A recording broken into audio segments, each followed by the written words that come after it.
പാനൂർ നഗരസഭയിലെ വെസ്റ്റ് എലാങ്കോട് അംഗനവാടിയിൽ നിന്നും സർവീസിൽ നിന്നും വിരമിക്കുന്ന ലീല ടീച്ചർക്ക് നാട്ടുകാരുടെ നേതൃത്വത്തിൽ ഹൃദ്യമായ യാത്രയയപ്പ് നൽകി.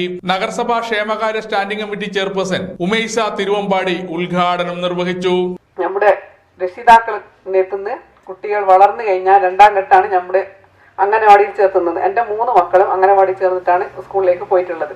ചില രക്ഷിതാക്കള് അംഗനവാടിയിൽ നിന്ന് പോഷകാഹാരങ്ങളൊക്കെ വാങ്ങും. ഗർഭിണിയായ സമയത്തും വാങ്ങും, മുലയൂട്ടുന്ന സമയത്തും വാങ്ങും, കുട്ടികൾക്കെല്ലാം വാങ്ങും. പക്ഷെ അംഗനവാടിയിൽ ചേർത്തൂല. എനിക്ക് നിങ്ങളോട് പറയാനുള്ളത്, നമ്മുടെ മക്കളെ തീർച്ചയായും നിങ്ങൾ അംഗനവാടിയിൽ കൊണ്ടുപോയി ചേർത്തണം എന്നാണ്. നല്ലൊരു ചിട്ടയോടുകൂടി മക്കൾ വളർന്നു വരുന്നൊരു ഇതാണ് അംഗനവാടി എന്ന് പറഞ്ഞു കഴിഞ്ഞാൽ. അതുകൊണ്ട് നമ്മുടെ നാടിൻ്റെ തന്നെ ഒരു പൊതു സ്വത്താണ്. നമ്മുടെ മക്കളെന്ന് പറഞ്ഞാൽ നമ്മുടെ സ്നേഹത്തോടുകൂടിയും നല്ല ക്ഷമയോടുകൂടിയും വളർത്തിയെടുക്കേണ്ട ഒരു കാലഘട്ടമാണ് അംഗനവാടിയിൽ നിന്ന് വളർന്നു വരുന്ന മക്കള്. ചടങ്ങിൽ വാർഡ് കൗൺസിലർ എം രത്നാകരൻ അധ്യക്ഷത വഹിച്ചു.